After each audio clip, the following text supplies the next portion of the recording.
আসসালামু আলাইকুম সম্মানিত ভিউয়ার্স, নতুন একটি ভিডিওতে সবাইকে স্বাগতম। আজকের ভিডিওটা হচ্ছে মূলত আমি নবাবগঞ্জ বাণিজ্য মেলায় গিয়েছিলাম ঘুরতে, সেই মুহূর্ত নিয়েই। তো এর আগে হয়তো আপনারা দেখেছিলেন যে মেলার কাজ চলতেছিল, মানে মেলা শুরু হওয়ার আগে, এবং মেলা উদ্বোধন হওয়ার পরেও হয়তো অন্যান্য পেজ থেকে আপনারা ভিডিও দেখেছেন। এর কারণে হয়তো আপনাদের কাছে আমার আজকের এই ভিডিওটা বোরিং ফিল হতে পারে, কারণ এই ভিডিওটা আপনারা বারবার অনেকেই হয়তো দেখেছেন অন্যান্য পেজ থেকে। আর আমার পেজটিতে যেহেতু আমি আমার দৈনন্দিন জীবনের মুহূর্তগুলাই শেয়ার করি, তো আজকের সম্পূর্ণ ভিডিওতে আমার মেলার কিছু মুহূর্তই আপনারা দেখতে পারবেন। আশা করি ধৈর্য ধরে সবাই ভিডিওটি দেখবেন। তো চলুন কথা না বাড়িয়ে শুরু করি। তো প্রতিদিনের মতোই আমি আমার দোকান বন্ধ করে বাসায় চলে আসি, এবং বাসায় চলে আসার পরে আমার জীবন সঙ্গিনী আমাকে বলতেছে যে আজকে মেলায় ঘোরাতে নিয়ে চলো। এবং আমার জীবন সঙ্গিনী বলে কথা, তার কথা কি না রেখে পারা যায়? তারপর আমি আমার মাকে বললাম যে মা, ও তো ঘুরতে যেতে চায়, তাহলে ওকে নিয়ে ঘুরে আসি একটু। এবং আমার মাও কিন্তু আমাকে পারমিশন দিয়ে দেয়। তারপর তাকে নিয়ে আমি চলে যাই বাণিজ্য মেলায়। তো মেলায় আসার পরে প্রবেশ করার আগে আমাদের টিকিট নিতে হয়েছিল, এবং টিকিটের মূল্য ছিল জনপ্রতি 10 টাকা করে। আর আমরা যেহেতু দুজন গিয়েছিলাম, তো আমরা দুইটা টিকিট নিয়ে নিই,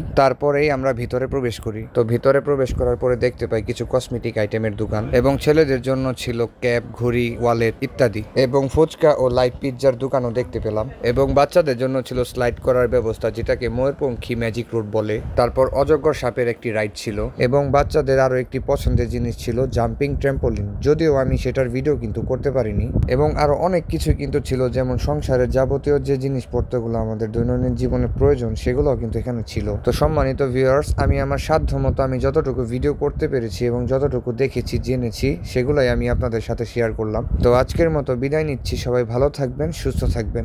আসসালামু আলাইকুম ওয়া রাহমাতুল্লাহি ওয়া বারাকাতুহু।